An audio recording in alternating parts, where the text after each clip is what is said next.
Hello, masterminds, and welcome to session number 4 in our series about sales strategies and diversification of your business. And this month, we're going to move into what I believe the most exciting part, and that's seeking the new business opportunities and new market segments.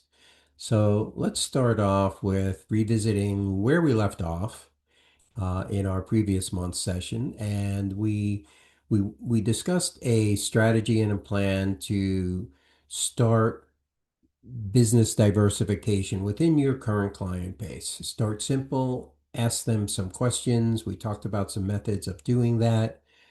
Start close to home with your existing clients, focus on your current capabilities. Uh, Plan small, relatively small, so the results and the process is manageable to start. And most importantly, whatever plan you embark on, whether it's guidance you receive here or develop on your own, the most important thing is to do these things consistently as a process, not as an event. And this is a common trap for smaller businesses who get good advice or have great ideas, try something once, and then it just kind of gets lost. So the important thing is to stick to it, work on developing it as a process, because if you do and you're successful, then that puts you in a position to lead the change and not have the change leading you. And I think we all agree on the common expression that the only thing constant in business is change. So let's look at what some of the topics that we're going to discuss today are in our path forward. First of all, where and how do we find these opportunities? Second, AI is our friend. How can we utilize that to help us learn some of the basics and some of the issues in areas and categories that we're not familiar with? Once we do that and we can equip ourselves, then we can start to go out and make new friends in new places. In other words, build our network of opportunities. Then, if we're pursuing and now in a new market, new prospects, do we need a new message and what's all involved with that? And then lastly, I always like to have the stake in the ground on why this is important. And in this case, new business, it's the lifeblood of a business survival. And we'll visit that at the end. So let's start at the beginning. Where do we find the right opportunities and the best opportunities? So, first of all, don't underestimate what you already know about your local business and your local market. If we look at putting together this type of plan, it's like a jigsaw puzzle. Every piece counts, and in the case of a business plan, it will probably come from a different source, many of the pieces. So you might not have all the pieces of the puzzle in your local knowledge, but you do have some. You're going to have some that other external people or factors are not going to be aware of. So make sure you include what it is that you already know about the companies, about the trends, about the people, etc., that are happening around you.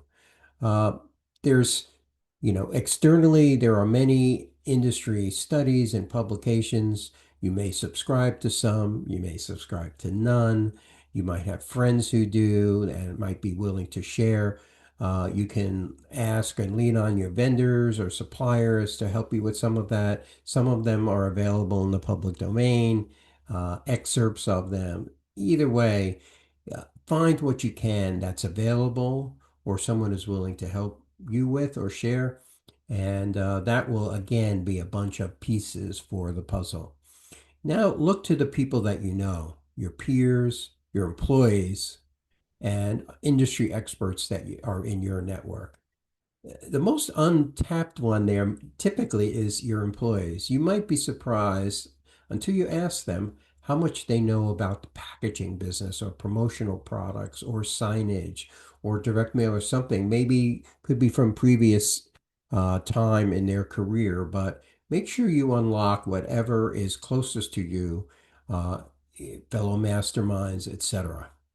And then so your suppliers and your vendors, if they have any idea that you're planning growth and that they could potentially benefit from it as well, then they're going to provide tools and support for you.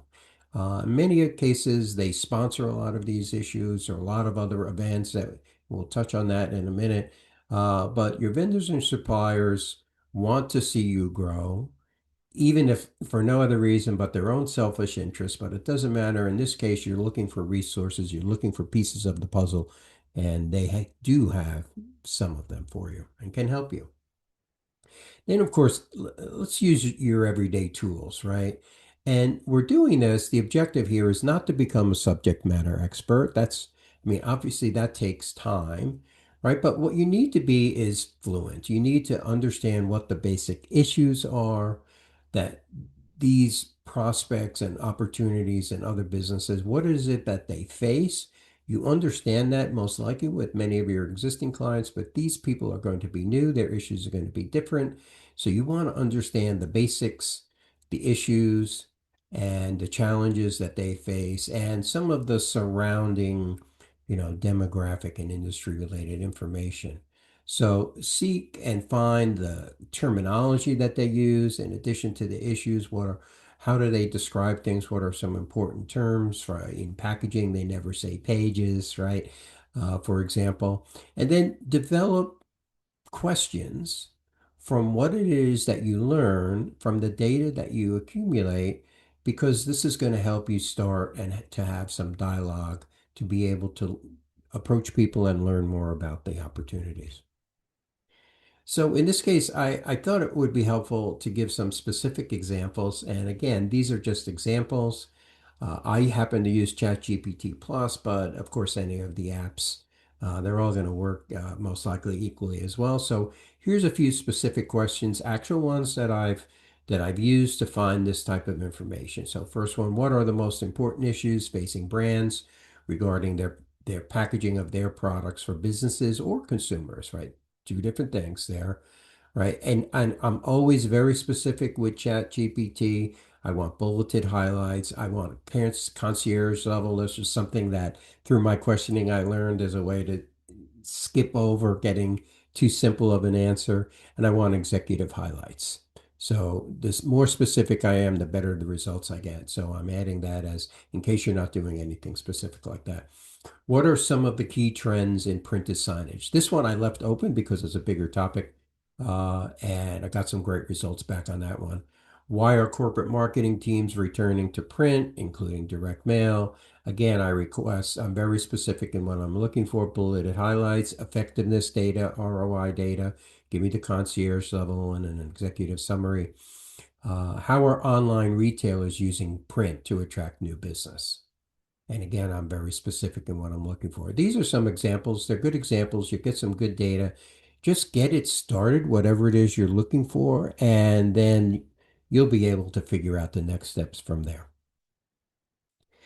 Once you're now informed a bit, you understand some issues, you understand some of the terminology, you've made some assessments on what you might be interested to pursue. Now you're ready to go out and make some new friends in some new places. So what are some examples of that? So number one could be attend some local events outside of your current areas of direct experience. If you're not doing anything in packaging or labeling, you might want to attend conferences or events that are related to food and food safety, sustainability in packaging, pharmaceutical, because they're big users of packaging.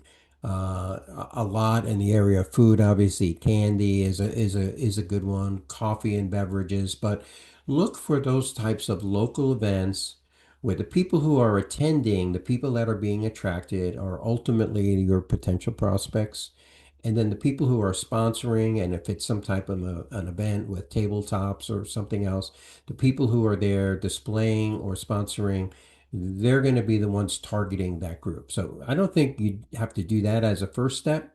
Go, attend, speak to people, go to sessions, listen to what the issues are, try and find somebody to expand your network to with, and that's a good way to get your foot in the door and start to learn about it. Related to that, join an association for the given markets as an examples of what I just mentioned in given areas in for food or for consumer products or for online retailing and e-commerce, whatever it is, the associations present opportunities to get contact information, learn specific issues about the industry or the segment that you're looking at. And it also shows that you're now becoming a member of the community. And those things collectively are all very important. Next one, something that I used to do for clients of mine, I would go to one of their competitors' websites if, for example, it was an online retailer or an e-commerce, or they had some type of on-demand offering. I would order products myself from them just to see what the experience was like. How good were they? How not so good might they be? But it'll give you a chance to understand what the experience opportunities or what the experiences are like for people in that space right now, and then what opportunities does that present you to be someone to solve a problem that might exist or improve a process. And then last, and this is of course is a bigger topic, you might want to consider, particularly for the medium or larger companies in the audience, finding a sales specialist. So that's a whole other big topic. We won't cover more today, but we will next month. So if you are showing up in new markets, speaking with new prospects, do you need new messages? Probably, maybe, but let's go through a little matrix and just kind of think about what our messaging is about. So it should be, and particularly again, you're entering into an area where you have not been a subject matter expert or experienced in doing the business. So your messaging should be developed based on answers to questions. So this goes back to the data that you're collecting and some of the questions that you've been asking, whether it's asking through AI or asking people. But the questions that you develop, you should be knowing what type of answers you're looking for because it should be things that, of course, ultimately your business can be a solution provider for.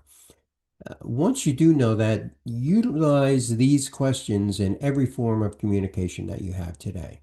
Remember what Joanne Gore taught, right? So whether it's on your website, your email signature, your invoices, if you're doing a direct mail, but these questions or the answers to the questions, here's a problem we solve. Do you have this problem? Or we solve that problem. But however you want to communicate this message, make sure you're using it everywhere. And a bit of a suggestion here is to know enough as you're doing all of these things, messaging in person, messaging at events, messaging in printed form on your website, etc. Know enough to get people engaged, but don't feel the need to know enough to answer your own questions in advance because you want to bring a fresh outlook and approach to this. And that's one way to keep it until you really become experienced and know how to anticipate more than respond. So I'll come back to this type of slide discussion every time, but always this is going to be people thinking, why do we even need to be doing any of this at all? And for some, it's a legitimate question. For most, it's not. So for those of you uh, who fit into the category where you need to be considering this, think of these things. One, most businesses over time will lose more, particularly from their existing customers, than they will gain. This is just a matter of business physics and gravity. It happens. So unless you are seeding your existing client base with new business opportunities, and unless you are expanding and going into other markets and not staying in one niche, your business is in a much more riskier position to suffer contraction as opposed to growth. I mention this one every time in today's competitive and converging markets. Waiting is just not a safe plan. Probably the worst place to be in today's business upprint is to stand still. So I know that's hard for a lot of people, but motion helps keep you safe. Um, Here's an interesting thought as well, too. In the we don't know what we don't know topic, New markets present a surface value of opportunity. In other words, we don't know a lot about an existing client or an existing market application. We know what we see on the surface from the outside, but until we're able to be successful and enter into it and penetrate the business opportunity, we don't know what's under the surface. And the best way to find out is just to be there and do that. So this is an intangible. Can't put this on a spreadsheet anywhere, but I can tell you if you don't, the number is or the opportunity size is zero.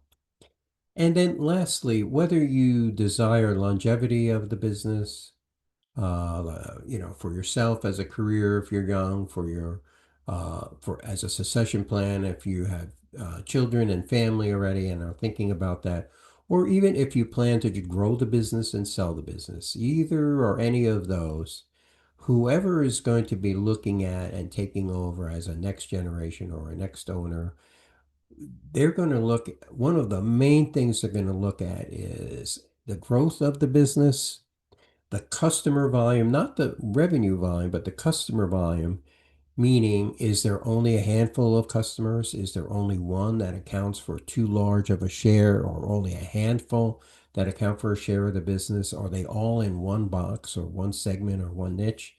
I do advise companies on uh, selling their business, and I can tell you for sure, as being in that discussion, I hear the questions and see the issues that come back from the prospective buyers. And this is always one of the top priority issues, and it can be a deal breaker if they see something that they perceive as negative. And again, that can be too much dependence on one niche, one client, or a small handful of clients. So something to think about when you think of the longevity of your business from a successful and growth perspective. So that's it for today. I hope this has been helpful. Um, we've kind of gone full circle, starting from the convergence issue, what it is, why it's important, some fundamental basic steps to start to branch out. We covered last month. Today we talked about going after new business opportunities and new market segments. So the new, that's always the scariest, but highest risk, but also most rewarding. Next month, we'll try and tie a bow on this and talk about your resources. Should you consider or do you need to hire a new salesperson or a sales specialist or a support specialist? And do you need to purchase new equipment? Should you think about it? And if yes or no, what are the factors that you need to consider for all of these? And then what are the factors that would validate these types of investments? So I hope this has been helpful. I've enjoyed it. I'm looking forward to session number 5 next month, and we'll see you next time.